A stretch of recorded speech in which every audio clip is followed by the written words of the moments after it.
Welcome to Chapter 7, Internet Research. The average student gets well over 2/3 of his or her information from search engines, like Google or Bing. The World Wide Web is where one can freely interact with people. You can find information on anything. You can have someone try to sell you something. You can surf endlessly. Anything that's worth anything costs money to retrieve. You can meet new friends and pick up predators. You can't trust anyone or any piece of information. You can get flamed or trolled by people who don't even know you. You can get your questions answered, and you can spend a lot of time you don't really have time to spare. The World Wide Web is the common denominator of our daily lives, the basis for things that we need to get things done, and the #1 vehicle for all informational research. The U.S. military developed a worldwide computer network in the late 1960s to keep in communication with those involved in the space program and defenses. This network came into the hands of scientists and computer people. It lacked a communication language, but HTML, or Hypertext Markup Language, and HTTP, Hypertext Transfer Protocol, were created and made the web accessible to the public. The HTML makes the pages look like they do, and the HTTP allows you to do the surfing. These two developments led to the development of the web, which is a subset of the internet. A lot of students use general search engines that don't bother to evaluate the information they find. The internet lacks the gatekeeping found in periodical databases. Badke gives some reviews of some academic search engines that have some gatekeeping.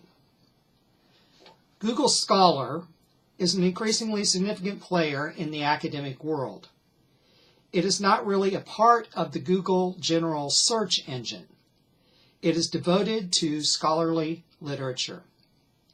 It does present some challenges. Google Scholar is limited to the standard basic search box with some basic advanced search features. There are no controlled vocabularies or clustering. The items it searches doesn't include all academic publishers, with the term academic used here being very broad. The ranking of results is not clear, and most results are abstracts. Use these to look and see if your local library has the sources listed. Google Scholar is a useful resource to help identify something about a topic that you only have partial information on. You can set your search by date range. It helps you in finding other articles. Its help section is good. Its advanced search feature has some useful utilities. You can log in and set up to download articles. It offers common citations, journal articles, a few full text books, and excerpts from others. But its offerings in full text are growing in both PDF and HTML formats. It is usually providing references to references, conferences, proceedings, and URLs of academic and government websites. You can limit your search to specific databases if you are logged in. Google Scholar's Cited By feature will tell you how many times a resource has been cited by other sources and will list the sources that it is in. In the academic world, the more citations, the more highly regarded the resource is. Be cautious of this, though, and check the age of the resources. some authors cite themselves. Other authors will cite it because they hate it. The related articles feature is more useful. These are resources that have similar words in them, but pay attention to the things that you cite. Other features that are helpful with Google Scholar is the all versions, which will help you to locate a full text copy. Import will send the article to bibliographic managers. Remember to beware of these. Cite creates a citation, but once again, the Google Scholar information is often incomplete. Save allows you to save a citation to your My Library, and when you sign in to the search engine. Beware on Google Scholar and these other search engines of predator journals. These are journals that are published open access with very limited peer review, and they are poor quality. These are increasing. BASE is produced by Bielefeld University Library. It covers academic open source web resources found in university electronic repositories. The advantage of BASE are that the articles are humanly selected, and it offers a full list of the academic publishers that it selects from. The disadvantages are that it only covers open access, and it does not search password protected academic material. Microsoft Academic produces fewer results.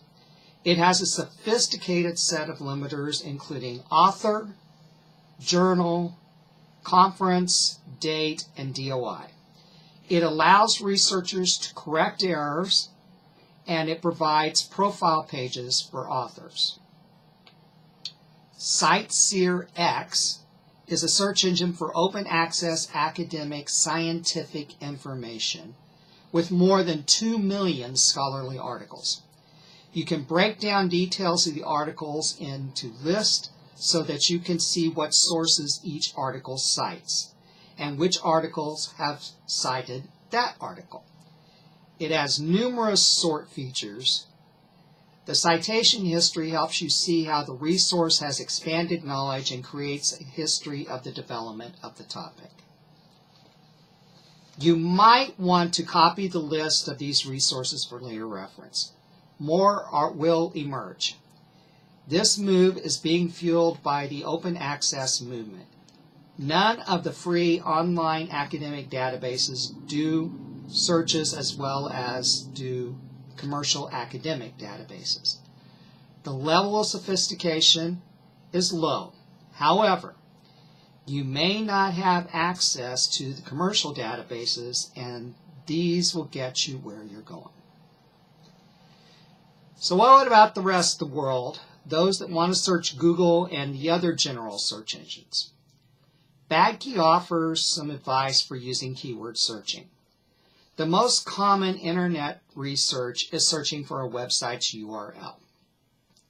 Each search engine does the job a little differently and with different results. Most search engines will rank the sites. The search engine uses their algorithms to sort the most relevant. Because of this, beware of this though, because some sites have paid to be there. Most people only look at the first couple of pages or first 5 results of a hit list. And most don't evaluate the websites that they use. You need to check out around 5 pages of the results.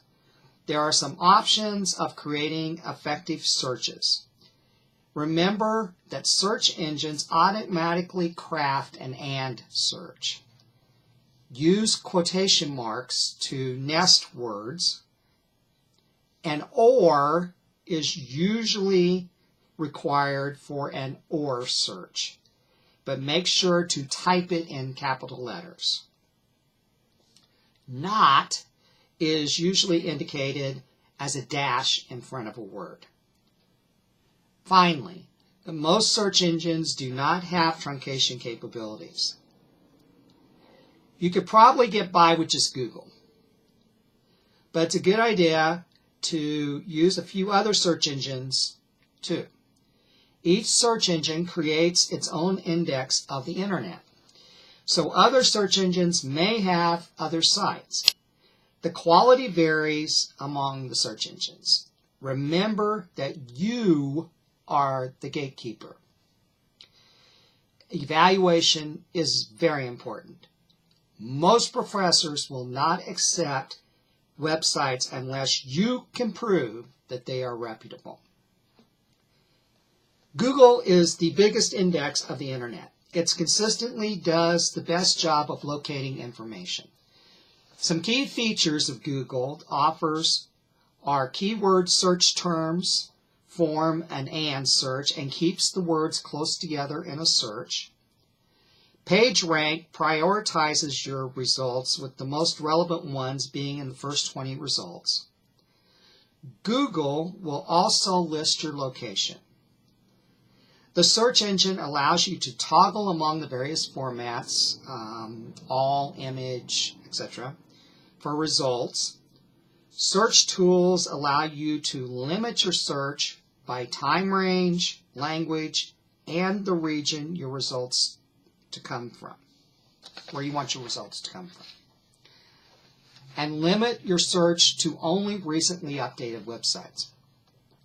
You could specify a certain format, where you want the search terms to show in the document, the domain, and the license type. Google Instant will list words that you might want to use as you're typing in your search, like texting. If you sign into Google with a Gmail account, you can share searches with others. However, this allows Google to retain more information about you. Boolean searches are possible with Google, and the search engine, the and search is automatic. The or search is done by typing or and using parentheses for nesting. Google also has advanced search capabilities to help with this. Phrases are searched with quotation marks, or in the phrase search option in the advanced search. You must use the whole word, though, in search terms, as Google doesn't offer any truncation. You also must search for the advanced search option. This is a move by search engines to gradually phase this out. There are separate search engines for Google's other products: Google Books, Google Scholar, and Google Product Search. Bing works well with Windows 10 and Edge Internet users. It features a basic search like Google. It has a web page saying how to use operators to add to the basic search box to do an advanced search. The related searches option can track your search history, narrow to websites and updates in a date range, and search other media. The latest news stories are offered at the bottom screen.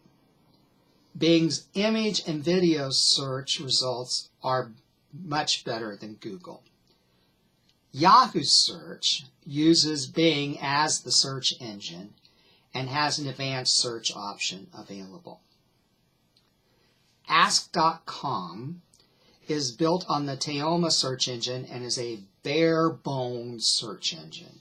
It was the first natural language search engine where you could put input questions to have answered.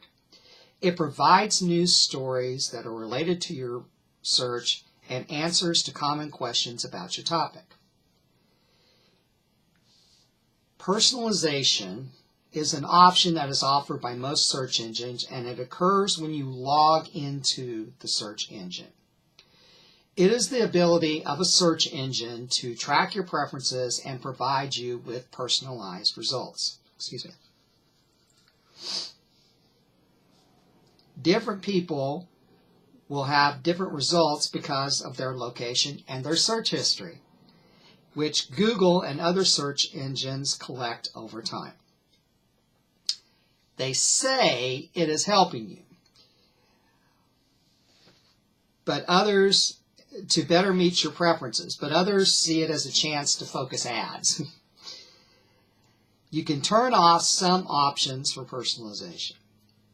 This is part of the semantic search engines that are the future of search engines. The idea is that the search engine discerns what you are looking for beyond the words of your search. Google does an example of this with a knowledge graph.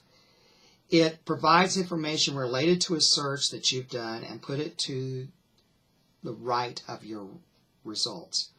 The development of mind maps and such, though, is stalling because the existing search engines are becoming more semantic themselves. Remember, when searching the internet, to search using hierarchies. There are certain sites where you can search down various hierarchies or subject trees from more general categories to more specific ones. Portals are helpful but diminishing tools out there on the internet. We have some on our website. A portal introduces important sites on a subject and is a collection of links to sites that have been checked out for quality. They provide a hierarchical way of searching the net without a search engine. A general portal is usually much larger and often are used as a doorway to specific subject portals. You might want to make a note of the ones that are listed in the book for future reference. The hidden internet is another word for the invisible web or the deep web. So what do we mean by hidden? The term refers to any information on the World Wide Web that can't easily be found by a web search engine. It is a possibility that some sites will be hidden at any time. Deeper portions of some sites are accessible only through a password or a search as a site's own search engine. The hidden internet includes the following: sites protected by passwords to protect or maintain securely or restrict access, sites that have been blocked by cyber criminals so only their authorized users may have access, information within non-restricted databases, sites where you must have access to the sites yourself, or new sites that are not indexed yet. In order to find information on the hidden internet, you may have to have a password. You may also be able to find non-restricted databases either by a search engine or a hierarchical search, then search the restricted areas of the database directly. Remember, the internet is a research tool. It's just as valuable as books, periodical databases, government documents, and other research tools. However, you must use it properly. One of the things you must do with it, as with all research tools, is evaluate the information you find from it. When you're evaluating internet sources, remember a few tips. Few people provide information for free on the internet. A lot of what you hope to be on the internet is not there, and what you do find, you may have to pay for. Keyword searches through search engines gives you a list of hits that you will have to wade through: the good, the bad, the ugly. It's often difficult to evaluate the quality of those. Dig deeper for the name of an author or an organization. Recognize that all URLs are hierarchical, and the slashes in an address define the levels of that hierarchy. So chopping back on a URL will lead you to the source of the document. Look for signs of scholarship and the lack of it. Does the author have a vested interest in promoting a viewpoint in the information that they're sharing? Does it make sense? Does it jive with what you've read so far on the topic? Look for footnotes and bibliographies. Finally, make sure you can understand what they are saying. You are going to interpret part of this for your reader. To do that, you have to be able to understand what they're saying. Finally, print off the Some More Internet Addresses Valuable for Research Purposes list for future use. We'll see you at the next chapter.